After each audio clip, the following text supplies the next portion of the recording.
Hello everyone, and welcome once again to Let's Read H.P. Lovecraft's The Call of Cthulhu with FrozenFoxy. Tonight, we will be listening to music from the original Silent Hill video game. Let us begin Chapter 2, The Tale of Inspector Legrassi. The older matters which had made the sculptor's dream and bas-relief so significant to my uncle formed the subject of the second half of his long manuscript. Once before, it appears, Professor Engel had seen the hellish outlines of the nameless monstrosity, puzzled over the unknown hieroglyphics, and heard the ominous syllables which can only be rendered as Cthulhu. And all this in so stirring and horrible a concoction that it is small wonder he pursued young Wilcox with queries and demands for data. This earlier experience had come in 1908, 17 years before, when the American Archaeological Society held its annual meeting in St. Louis.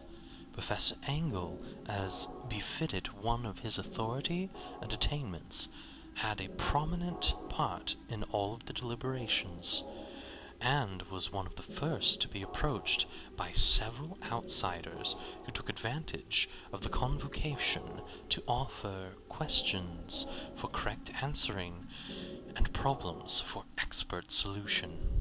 The chief of these outsiders, and in a short time the focus of interest for the entire meeting, was a commonplace-looking, middle-aged man who had traveled all the way from New Orleans for certain special information unobtainable from any local source. His name was John Raymond Legrassi, and he was by profession an inspector of police.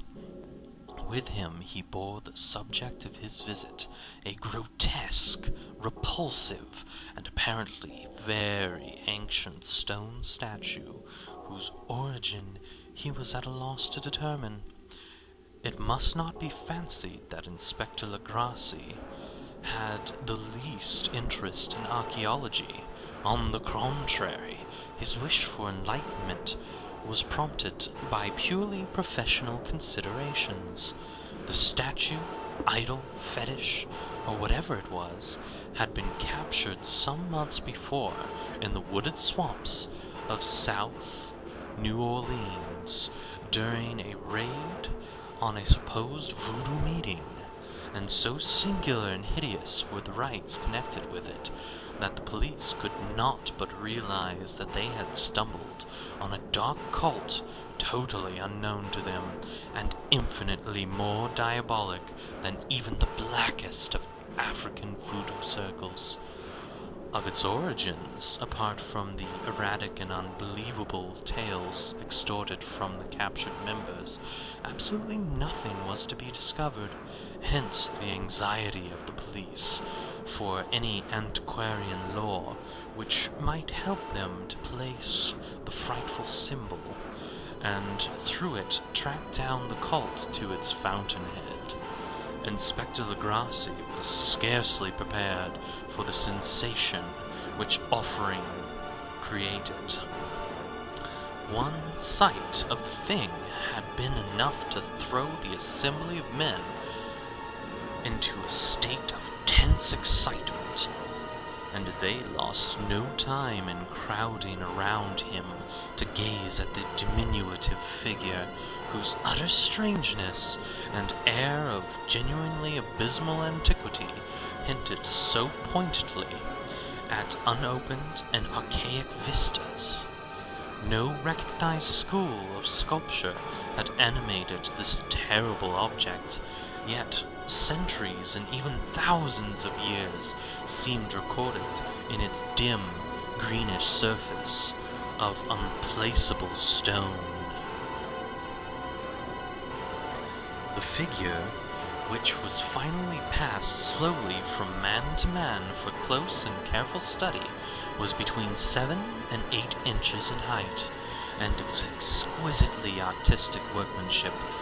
It represented a monster of vaguely arthropod outline, but with an octopus-like head whose face was a mass of feelers, a scaly, rubbery-looking body, and prodigious claws on hind feet, with long, narrow wings behind.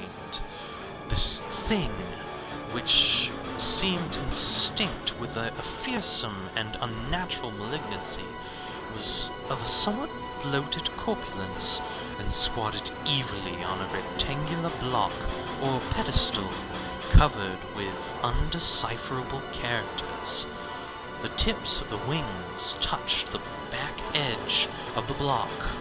The seat occupied the center, whilst the long curved claws of the doubled-up crouching hind legs gripped the front edge and extended a quarter of the way down toward the bottom of the pedestal. The cephalopod head was bent forward, so the ends of the facial feelers brushed the backs of huge forepaws, which clasped the croucher's elevated knees. The aspect of the whole was abnormally lifelike, and the more subtly fearful because its source was totally unknown. Its vast, awesome, and incalculable age was unmistakable, yet not one link did it show with any known type of art belonging to civilization's youth, or indeed to any other time, totally separate and apart.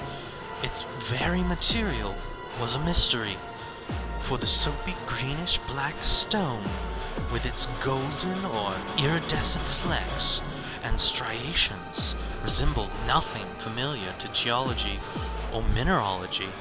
The characters along the base were equally baffling, and no member present, despite a representation of half the world's expert learning in this field, could form the least notion of even the remotest linguistic kinship.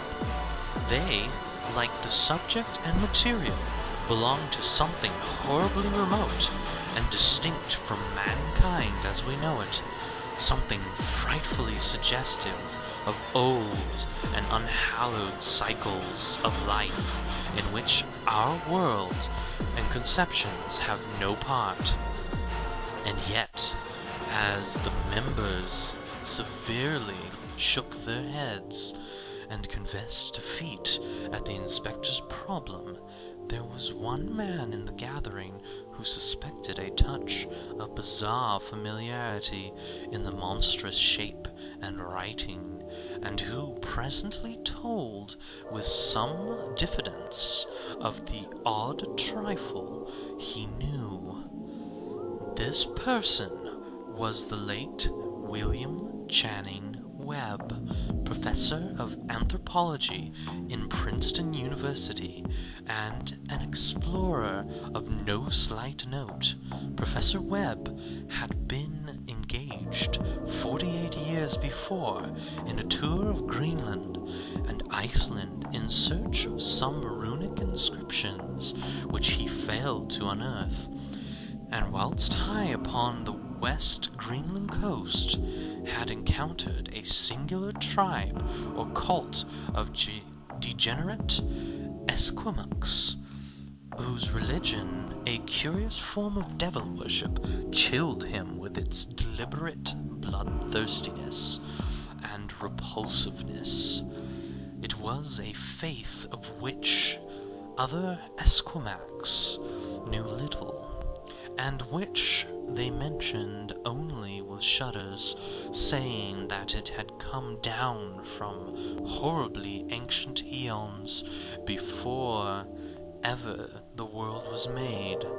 Besides nameless rites and human sacrifices, there were certain queer hereditary rituals addressed to Supreme Elder Devil, or a Tornasuk, and of this Professor Webb had taken careful phonetic copy from an aged Anglican cook or wizard priest